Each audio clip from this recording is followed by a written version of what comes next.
Something strange has happened. Grassroots activism, once understood as an organic response to shared struggles, is now dismissed, not just by those in power, but by ordinary people who might otherwise support it. The idea that everyday individuals could organize in response to real-world pressures has been replaced with a more sinister interpretation, that movements are artificial, manufactured, and orchestrated from the top down. This isn't just paranoia, it's part of a deeper shift in how people perceive the world. At its core, it comes from a disbelief in emergence, the idea that complex, large-scale actions naturally arise from the interaction of individuals facing similar conditions. Instead, people are being conditioned to believe that all order is imposed, that nothing truly self-organizes, and that every movement, protest, or societal shift must be part of some larger, hidden agenda. But here's the thing, emergence is real. It's how nature works, it's how economies function, and it's how societies evolve. When you reject emergence, you don't just misinterpret activism, you misinterpret reality itself. And in that confusion, trust breaks down. Not just trust in movements, but trust in the idea that individuals acting on their own agency have any power at all. Science tells us that order doesn't always come from a central planner. Ant colonies don't have CEOs. Ecosystems don't run on memos. They function through emergence, patterns forming as a result of countless small interactions. Human societies work the same way.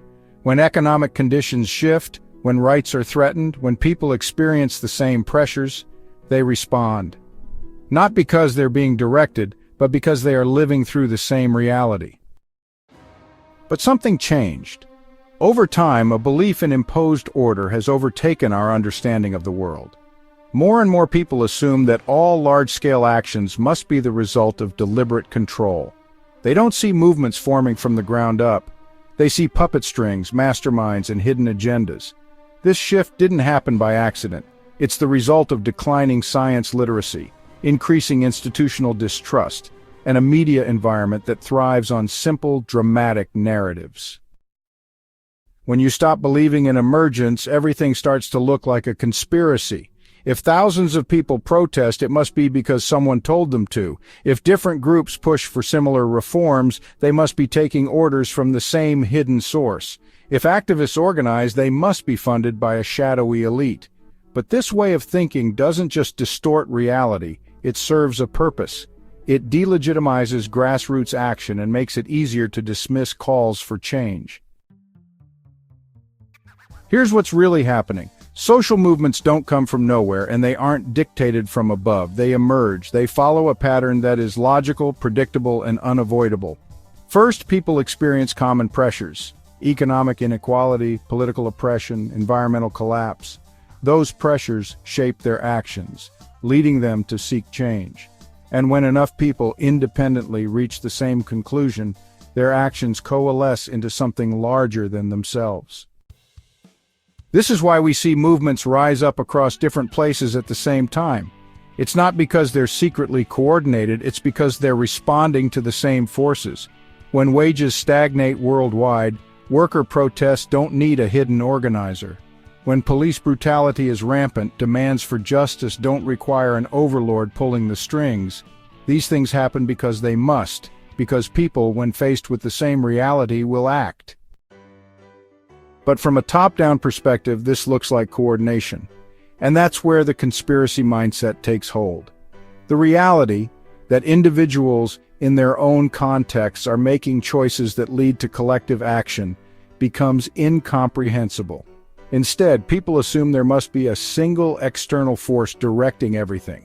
This is how genuine movements are dismissed as color revolutions, psyops, or manufactured outrage. It's not that the movements aren't real, it's that people have been trained to reject the very idea of emergence.